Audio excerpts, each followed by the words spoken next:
Still working. Here we go.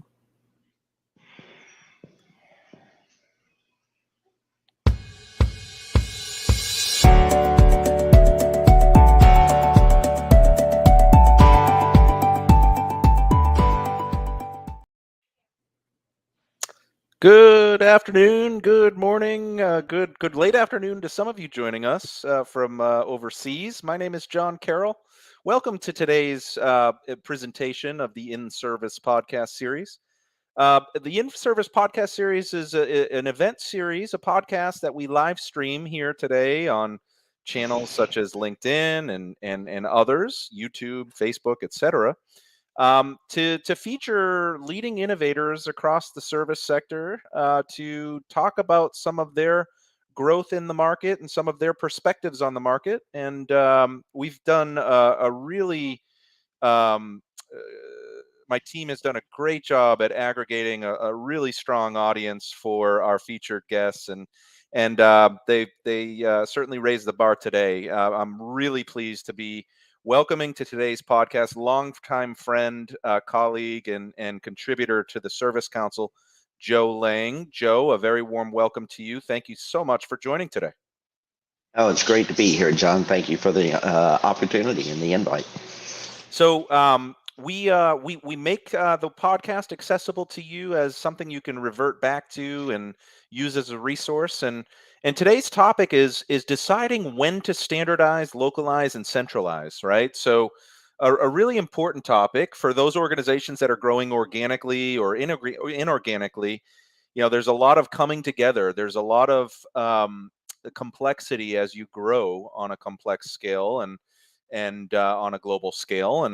And sometimes it's more complex when you start to think about, you know, the inorganic side of the growth equation, where there are companies coming together that do things differently or operate in their own manner. And how do you decide when to standardize or centralize, or when you allow for the leverage locally for those practices, approaches, processes, systems, tools, and technologies to kind of take on a life of their own. So today's podcast will be downloadable and consumable. You can get it at our website.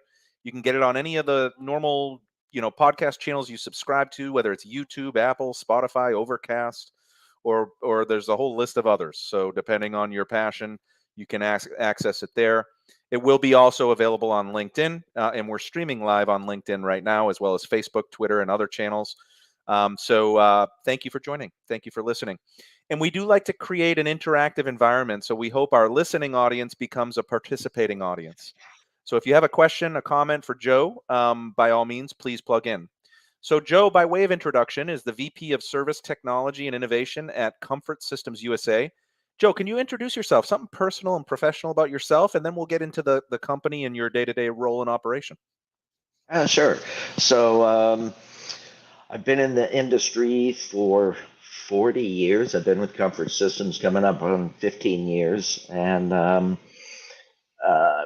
my job has taken me through St. Louis, Indianapolis, currently in Philadelphia. But, it's been a really neat industry to be in. Started out as a technician, and I guess here I am today. So it's been quite a journey, but it's really interesting seeing so much of the industry evolve and develop, and then some of it that is exactly the same as it was 40 years ago when I started. And so that's kind of, there's a conundrum within that, and it's kind of interesting to watch. So in my role, one of the things I'm trying to do is make sure that doesn't come back and bite us like Yellow Cab and some of the hotels and things of that nature. But I've been married 40 years as well. So Awesome. My wife and I tease each other, though, from the fact that because I travel so much, it's only been like 8 years, and maybe that's been good. That's outstanding. So that's the secret sauce there. Nice work. Awesome. Well, Joe, let's for our listening audience, Comfort Systems USA I see your trucks on the road locally here in the Boston market, greater Boston region. Mhm. Understand very well what you do, obviously, as a member, and Joe is a board member and has been one of our founding board members of the Service Council. Joe's been contributing for a long time now. But for our listening audience, could you introduce them to Comfort Systems USA, and what is your day-to-day role at the company? Sure. So, Comfort Systems USA, we are a national mechanical contractor, both in construction and service. We focus on the HVAC market, heating, ventilation, air conditioning, and refrigeration. And we are a decentralized organization by design, and that has both its challenges and its strengths. And we're going to talk about some of those as we have our conversation today. Um, we have grown substantially, certainly since I started with the organization, from around 700 million to over 4.2 billion now, with 16,000 employees and 2,500 plus service technicians out in the field. And so it's an absolutely outstanding company, and there's a lot of benefits to the way that we're designed, but it certainly brings its challenges, John. So um, it was a different organization than where I came from, which was a very centralized top-down organization. So we'll get into some of those conversations, and there's pros and cons to both. So Absolutely. Absolutely. Now, when you say Comfort Systems USA is decentralized, now I know the operating company philosophy that you all embrace, but can you just talk a mhm. little bit about that decentralized approach that you all take? Yeah, so probably the best way to describe it is, or even explain it, is for the size company that we are, we still only have about 70 corporate employees. And so all of the things that the operating companies need out in the field are out in the field. So HR is out there, most of the finance is out there, um, safety directors are out there. So instead of having this centralized conglomerate that does everything and sends people out to quote unquote help, um, we really have it running out in the field. So we kind of go by the phrase that we are built globally, but we act locally. Yeah, outstanding, outstanding. And we're going to get into the pros and cons of that, the disadvantages, the advantages, Mm-hmm. and some of those things in just a little bit.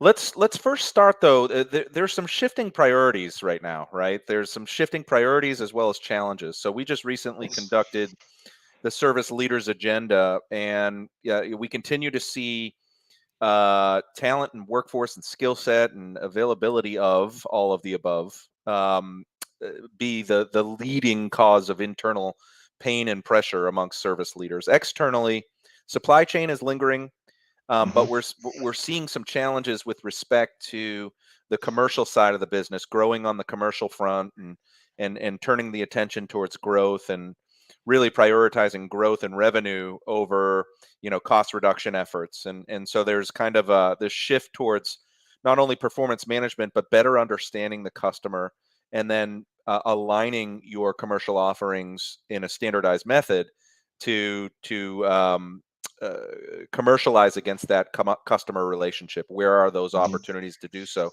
What are some of the things that you're kind of that are raising up on your agenda, Joe? What are some of the things you're tracking very closely, and kind of raising up the ladder in terms of importance right now? Well, everybody knows, and you'll hear it every day, that there is a talent crush, right? Can't get enough Yep. talent, can't attract enough talent. Our HR and talent management director, who I've been with the last 2 days, has stated that there's 11 million jobs out there, but only 6 million unemployed people to fill those jobs. Right. And it's no different in our industry. So everybody is crushed by that. Yep. So the things that we're trying to look at and where we kind of try and focus is, of course, we want to attract people to our organization. Um, in the grand scheme of thing, you're either growing or you're shrinking, and I'd Yep. rather be in a company that's growing. Yeah. Because if you're shrinking, the chance of you staying there it gets risked, right? Yep. But the challenge with any of it is how do you create scale for the workforce that you've got so that you don't just rely on acquiring new talent. So Yeah. um, we grow by acquisitions and organic growth. And when we do these acquisitions, one of the things we focus on is helping them scale their people better. And that's a combination of technicians, whether it's training, technology, um, uh, it can be any one of those. Sometimes it's just process, right? Yeah.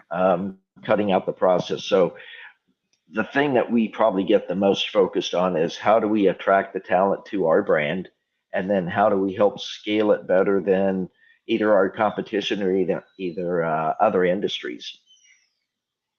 Yeah, yeah, I think you make a good point on the talent side of things as well as in terms of the importance of attracting, onboarding quickly, Yep. mentoring, and creating that career path potential for that field service engineer coming into the role. And then once they're in the role, how can you make their life easier, right? And focus on an Absolutely. effortless, frictionless experience, and we continue to see that. What would you say, Joe, are some of the greatest inhibitors to tackling some of these critical issues right now, and some of the areas of your business that are, challenging you? So there's a couple of factors out there because of the labor market. Um, it is a employees market as far as when it comes to taking a job. It's Yeah. not like our offer is the only one they're going to get. Yeah. Okay. So that's a big challenge. So you really should, as any hiring manager, absolutely take into consideration that whoever you're interviewing has at least one other offer and probably has two or three. So then that drives the pay aspect of it. Yeah. And so as you look at those, the one thing you've got to make sure you're doing as a business is keep up with the cost aspect. That has a huge cost impact on what you're doing.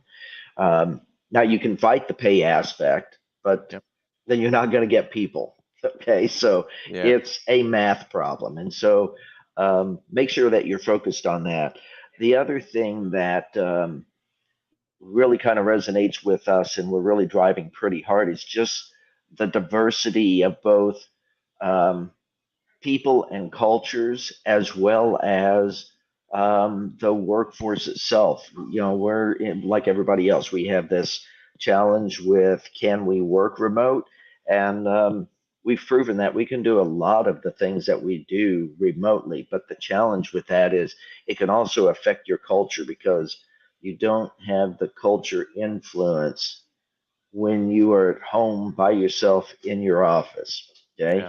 And a lot of offices, prior to the pandemic, the culture was built around the people building relationships. And so you just have to work at that differently.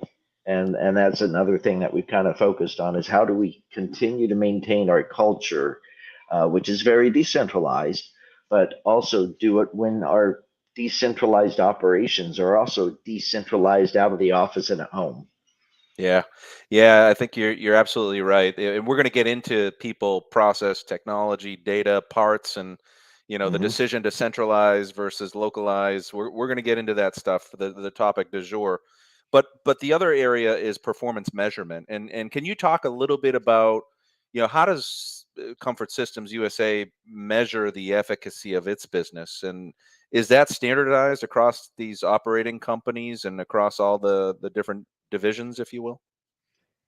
Some of it. So I mentioned one of the things that we're kind of going through is that as we start to leverage data and drive our business with data, which gives us leading indicators versus most businesses still look at lagging indicators. A financial report is a lagging indicator for the most case. Yep. That's how much you spent and how much you kept and so on and so forth. Um, the cost of building out that data structure is going to be high. Yeah. Okay. Yeah. So the way that we tend to measure is through financial results, right? We're a Hmm. publicly traded company. That's how Wall Street wants to know how's our cash flow, how's our profitability, earnings per share, those types of things. But then you get into the insides of what drives those, and you can start to find some other things. Other places where we're starting to do a better job of measurement is employee retention.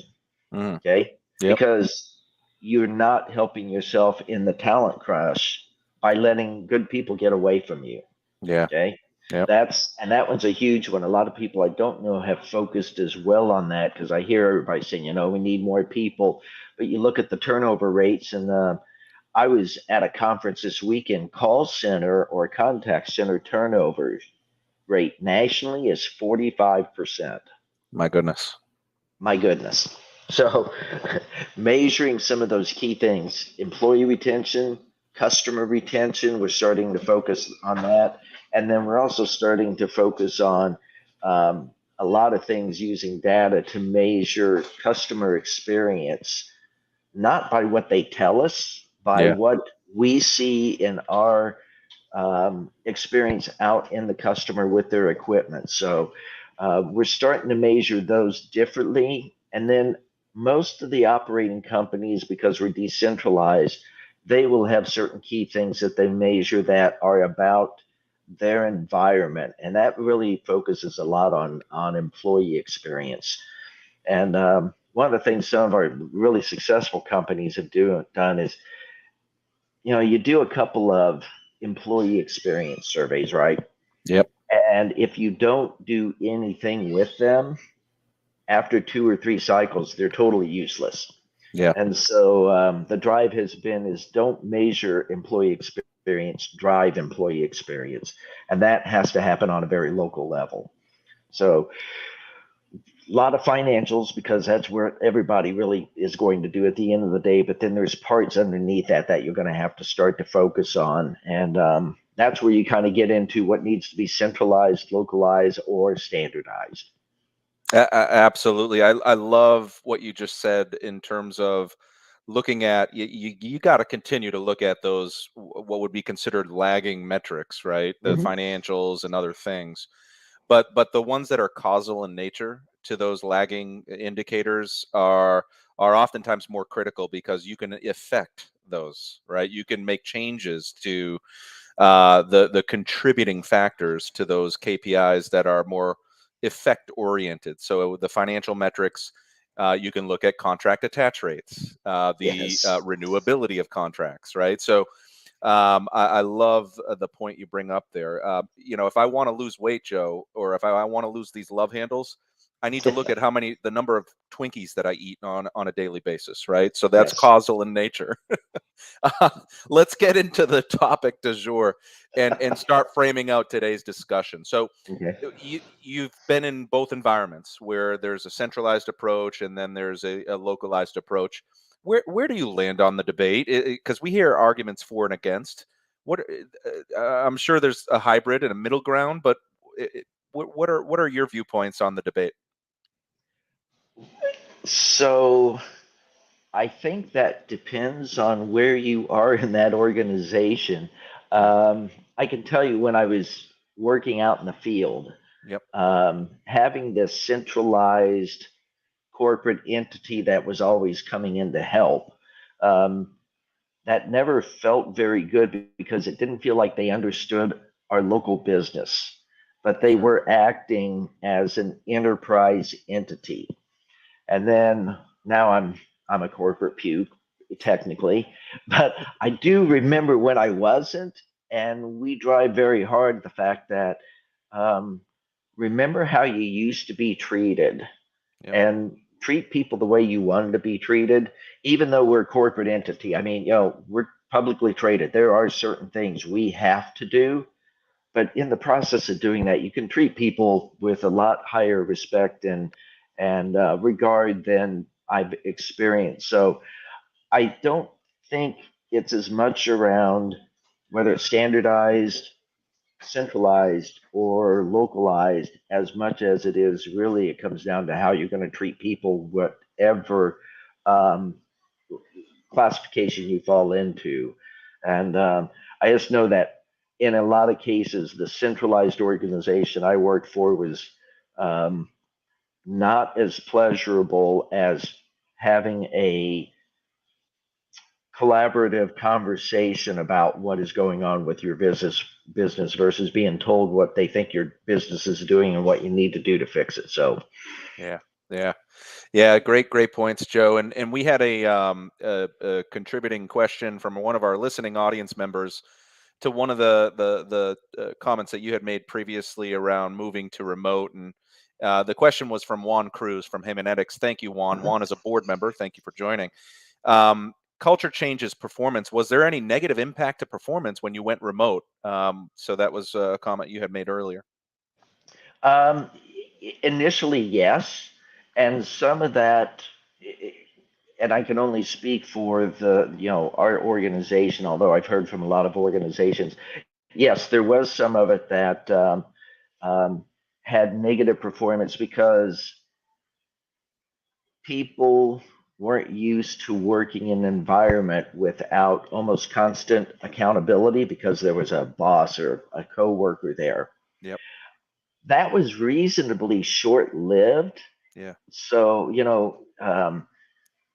as we tried to do things like tracking how many times people signed on to their accounts and all that, once we got the message out that we just want you to do your job. If you can do it in 2 hours, get it done in 2 hours, get it done in 6 hours, um, and stopped trying to manage the remote workforce.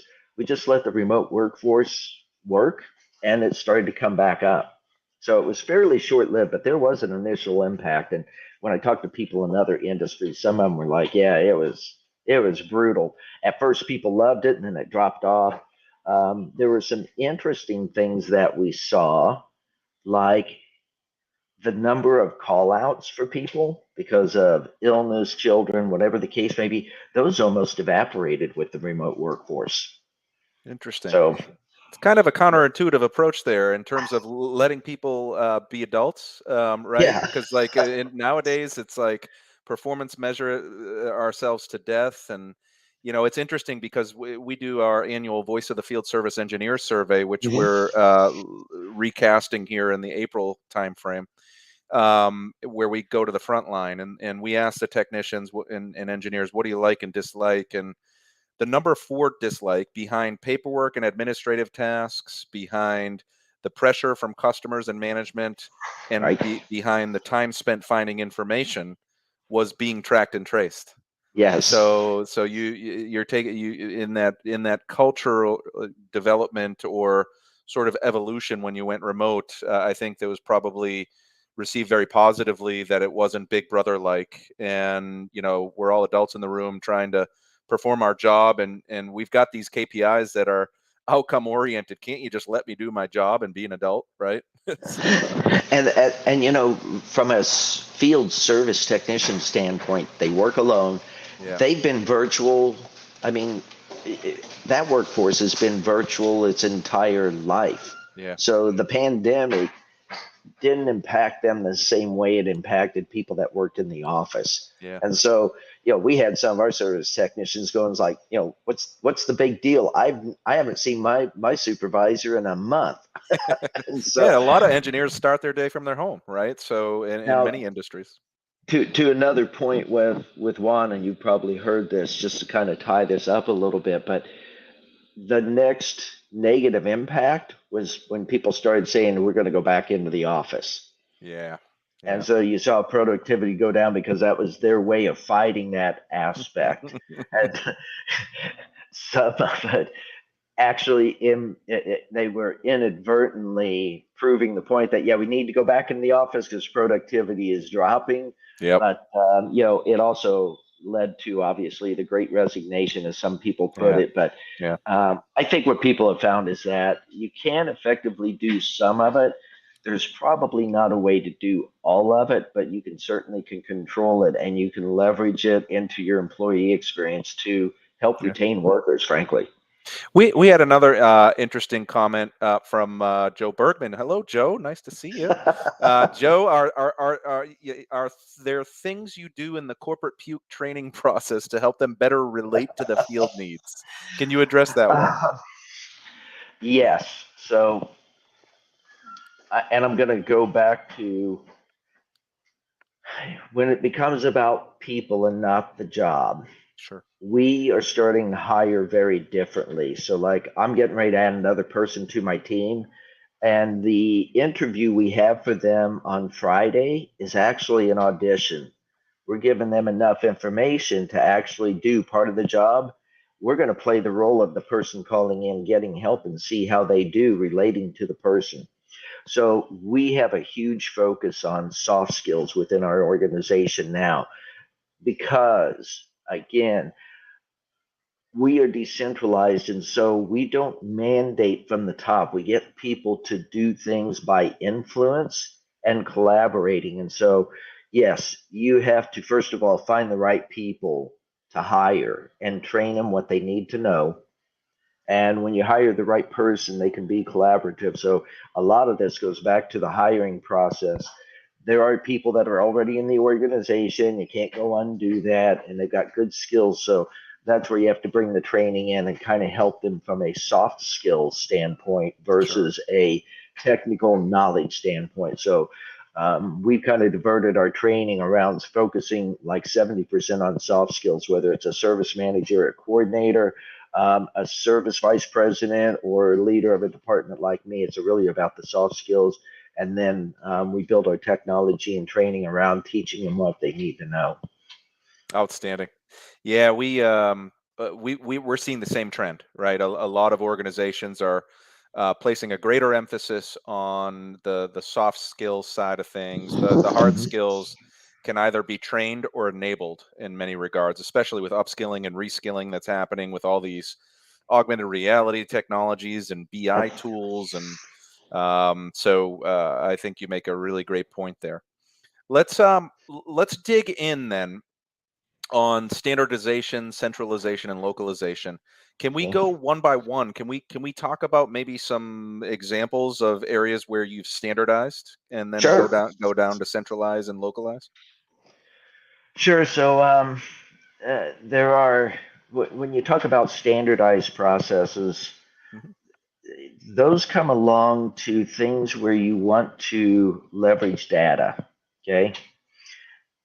And the challenge with that is if you don't have at least some standardized processes of either how you do a contract or how you answer a call, um, what you tend to get is a data lake full of stuff that you can't sort through. Now, the other thing is, one thing standardization helps is it helps with the customer experience, Yep. and it also helps with the employee experience. You know, uh, if you look at employee exit surveys, one of the things that frustrates them immensely is that they didn't know how people would react to certain things or in certain situations. And that's a lack of standardization. So that puts a cloud of doubt in their mind, and it makes people uncomfortable. So one thing standardization does help with a lot is just the expectation of the employee or even the customer of kind of knowing how the company or the person's going to react or how they are going to respond in certain situations. Standardization helps you along those items. Outstanding. Outstanding. Yeah, I'm gonna, in summary, after I hear your things, I don't want to steal any of your thunder. I'll let you talk about the three areas, and then I'll offer some areas that we're hearing about. But could we move down to centralization? Sure. Any areas of the business that you could talk about as an example? So, and I'm going to speak a little bit along our comfort system side just because we don't centralize very much, but Yeah. there are things that we have to centralize. Okay. So we have to centralize finance. Okay.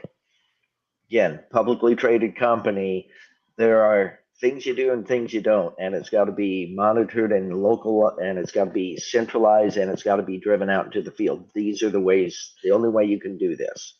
Okay. Yep. And the difference between standardization And that centralization is that the standardization doesn't need a department or somebody to monitor it. You can set the policies or set the processes. Everybody can go execute it. The centralization is we have to have people that go out and help those companies execute it. So, it takes um, corporate controllers and things of that nature to go out and drive that. Another area that gets centralized and probably has to is just, let's call it IT, but the amount of risk that exists in the world just by having the most powerful computer in the world that could have sent the space shuttle up the first time, or the Apollo to the moon, is sitting right here. It's also the biggest um, opportunity for somebody to get in and steal your business from you. And so Yeah. IT is another one where the centralization is, it has to be standardized and processed, but we have to go help people do it. And that's got to be from the top down, because I'm sure there's a bunch of people out there on this call or who will listen to it who have been through an experience of a ransomware. And we got hit in 2017, and that was there was no joy to that at all, even though the impact was almost negligible. Still, it's a scary feeling to be that out of control with a company this size. Yeah. So, Yeah, we're going to talk about the change management process in just a little bit, but you mhm. mentioned something critical in there that I just want to call out, and that is the involvement, the collaboration on the change process, where we hear a lot of involvement of the frontline, involvement of cross-functional teams, and the importance of communication across those barriers, in terms of that change management process. We'll get your viewpoints on that in just a second. What about localization, Joe? What are some of the areas that you're saying, okay, we're not going to fight this fight? There's some local nuances. We'll let you do things your way. What are some of the things you're thinking about there? Yeah, so that localization really is allowing the local leadership, and for us, that's an operating company, to understand their market and adopt their processes that create the best, again, employee and customer experience. So that can be almost anything that doesn't have um, let's say, either a financial or a risk from a legal standpoint. So, how you dispatch people, Yeah. how you take calls to customers. I mean, we've got some opcos that different greatly on how they answer the phone, where they answer the phone, how they dispatch technicians, um, how they handle performance reviews, anything of that nature. So that localization is what kind of helps build the operating company's culture locally. Yep. And the things that get centralized or standardized help them kind of adopt their local culture to our overall culture. But there's so much of what can be done out in the field, I feel like should be localized, so that you're building a business that treats people well and treats customers well, Yeah. because the employees are happy doing it. Yeah. Having a fixed, I mean, one of the companies I worked for, there was a fixed way of how you dispatch people, how you answered the phone. I mean, it felt like I, I was there to run a process and not to go do what I like to do, which is take care of people and take care of customers. Yeah. Yeah.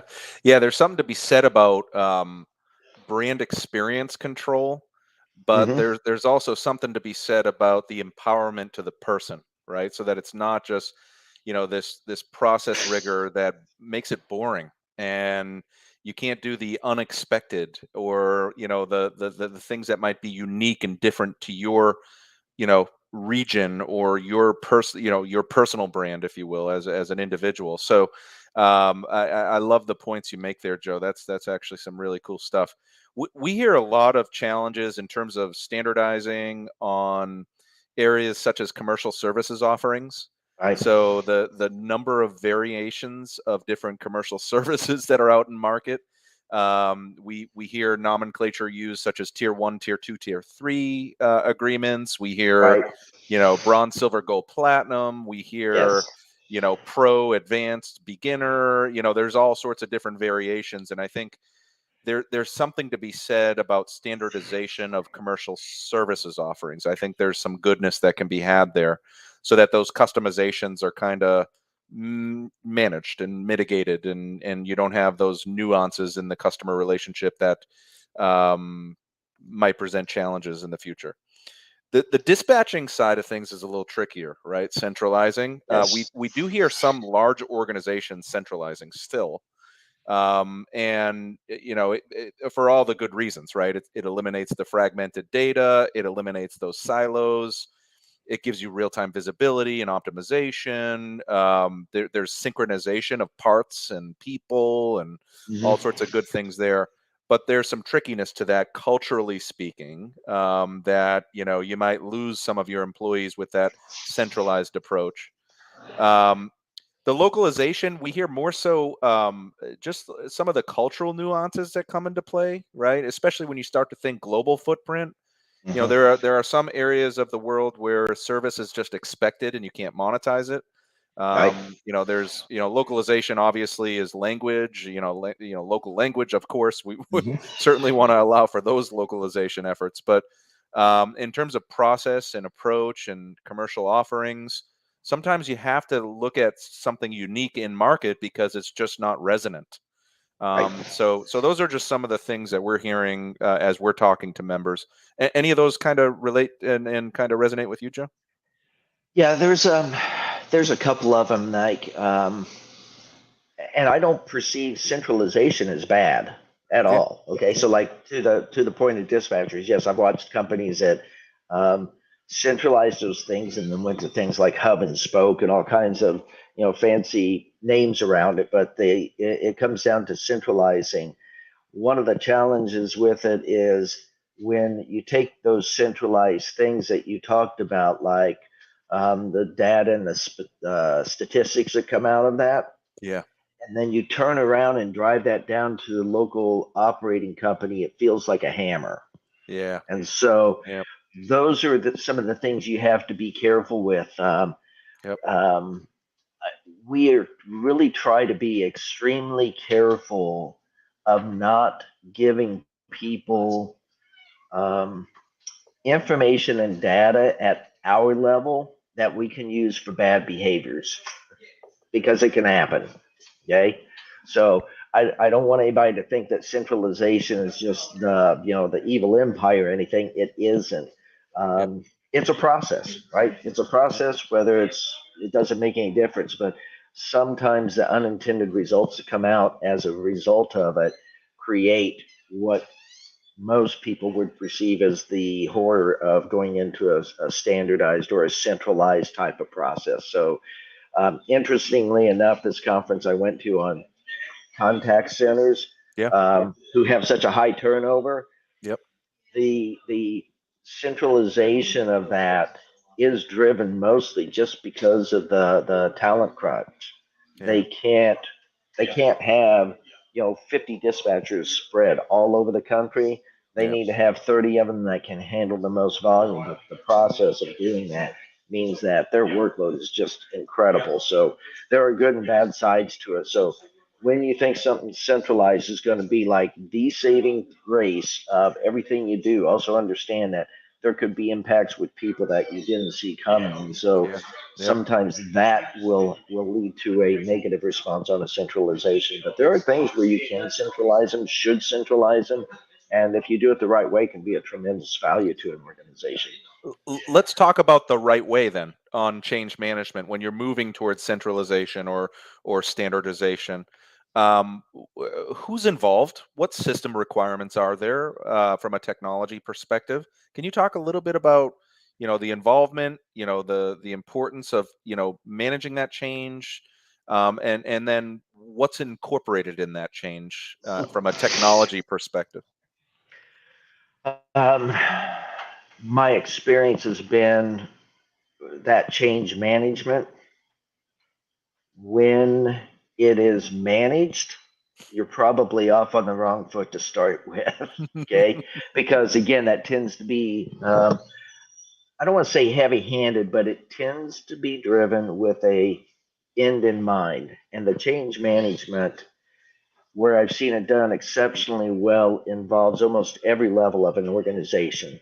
Okay, to talk about, because change management is talking about really what the change is, how it impacts me. It's always got to be around the with them and what I might need to successfully execute this change.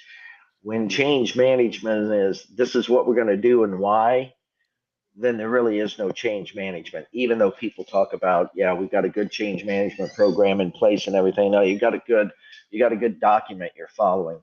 Change management most effectively is really from the ground up when people say we either want this and need it, or we can see why you want this. Here's how we can help you apply that and make it successful. So change management has to be a multi-layered Yeah. experience for everybody. Absolutely, and it's not a project, right? It's not a start and a finish. It's more of an organizational evolution, and the step to evolution is involvement not only from leadership and cross-functional, but also frontline and those that are going to be impacted by some of these changes. And one of the two data points that I'll reference from that Voice of the Field Service Engineer survey that we conduct is that 60% of technicians that responded didn't feel that management enacted change based on their feedback, so they didn't Mhm. listen. And then 40% didn't feel like they had a role in innovation at the company. So there's some growth that we could have with respect to involvement of the frontline in some of these change management processes that are for the betterment of the business because they're closest to the customer. And by the way, uh, we're going to lose them if we don't involve them because we're impacting their day to day, right? Yeah. Um, okay, let's great discussion, Joe. Let's go to back to Comfort Systems USA. So, unrelated to the topic or related to the topic, what's next for you all? I mean, there's a lot of crazy changes technologically speaking. We've got the people crisis that still is upon us. Yep. But what are you thinking about big picture for the next year, or maybe even over the next several years that are, on the agenda? Or the years I've got left. Yeah, there you go. How's that? So yeah, there's a number of things. I think the biggest one is for us is we're starting to really leverage this digital transformation in the form of data. Okay, and it's not to really. Some people think that that starts to get where we're going to track people. Okay, there's a lot of risk to our business. So this digital transformation, on one hand, goes with our technicians. We've got 6,000 vehicles out on the road. Yeah. Now, I don't know, have you heard the term nuclear verdicts? No, I haven't actually. All right, so anybody that's got vehicles out on the road, they are exposed to nuclear verdicts. You're a big company, your truck rear-ended somebody, nobody was hurt, and they still are going to get $10 million out of the company for the incident that took place. Oh wow. We had one recently where we were completely exonerated from any wrongdoing on a vehicle because we had cameras, technology, and everything. It still cost us a substantial amount of money. So even when you're Yeah. To innocent, def you're to de still to liable to defend. Yeah, exactly.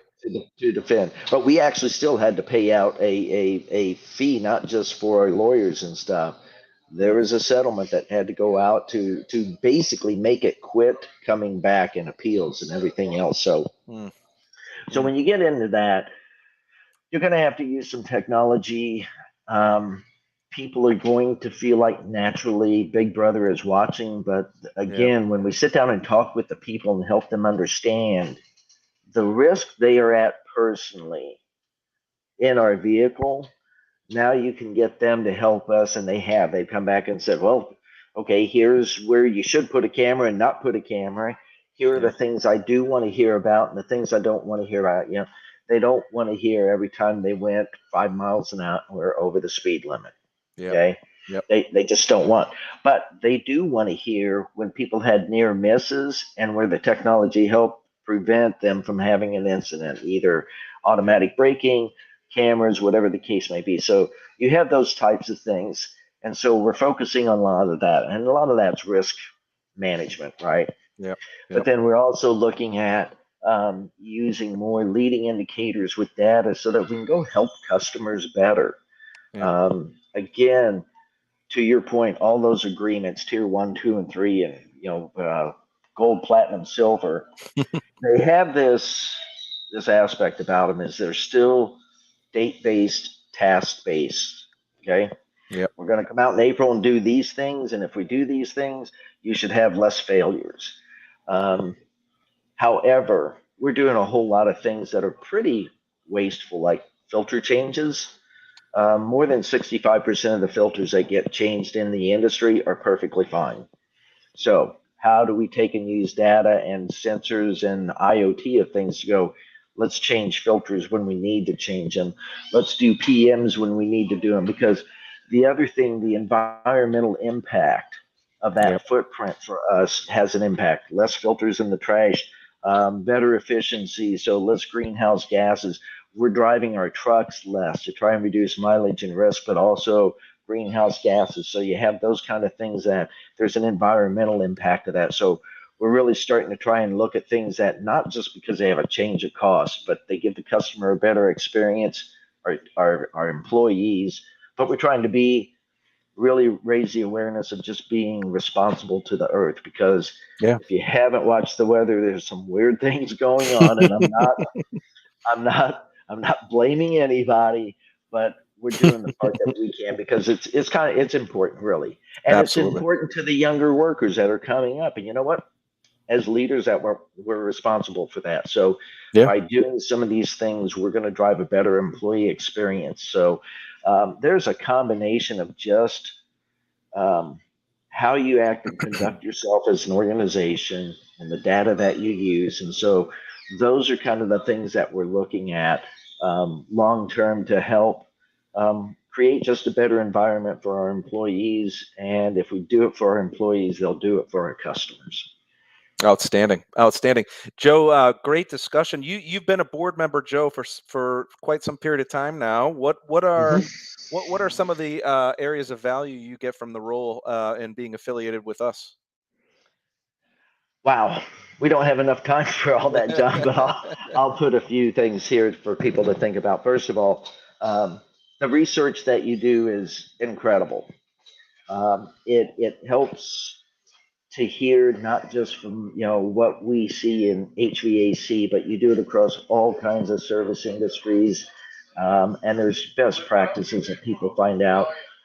It also really, some of the things that we focus on have come about because of the research you do with the technicians and the people in the front. That thing about innovation, I can't tell you how correct and how accurate that is. Yeah. So I can tell you some of the things that we've done from the technicians up. And we said, if you want to be a part of this, be a part. The line gets long really fast for technicians that really want to step up. And so that can happen at any level of the organization. And it's thanks to the things that you do and the research that you do that we've uncovered some of those things. The symposium is a great, great event for people to get around other service people and find those best practices and talk about people, process, um, and technology as well. And so I think that one's really good. I'm looking forward to that in September. Everybody should be there. I hope to see John and Juan there, and Joe and Juan there, because it's a great event. But so from the research and the symposium, and those are just a couple of things. The other thing, being a board member, the exposure that I've gotten to other people, that I've had calls with other people to, help them with things they're challenged with, but I've Yeah. also had conversations to get their feedback. Yeah. That community of the board that you've built is terrific. So Yep. there are the places that you've taken the service council since I started have been phenomenal. So I can't thank you enough for where your leadership has taken the service council from when I first got involved with it many years ago. We'll just Yeah. leave it at Yeah, yeah, I like that. It doesn't characterize how old we are, Joe. So that's So good. people can see it. They sure can. Silver Yeah. tsunami. Yeah. Yeah, yeah, Joe, you've been a true ambassador of servant leadership in terms of offering yourself as a resource. And my goodness, what you've acquired over 40 years in the industry, from frontline to leadership, and all the innovation you've done at all the major brands you've been with. It's a great resource for our community. So thank you for being just a true ambassador of that servant leadership approach. We did have one more question come in for our Yes. participating audience. And before we depart here, we might as well get to it. So All right. Thomas Maiello, another board member. Thank you, Tom, for joining. Um, Great discussion, he says. Let me put this over here so we can all see it. Okay. He wants to, you mentioned the filter replacement as an example of a PM task that could be deferred based on actual filter condition. Mhm. Is Comfort Systems implementing remote monitoring of systems to improve maintenance tasks and scheduling? So you talked about IoT. Are you looking at those remote triggering sensors and technologies? Yes. So, um, a great question, Tom. And this could be a whole nother topic, a whole nother podcast. But yes, we are. And again, there are a number of technologies and platforms out there that you can accomplish this with. And where I'm trying to go, and we're researching I'm pilot testing like three of them right now. Okay.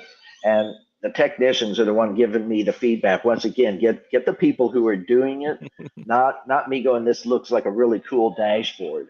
Um,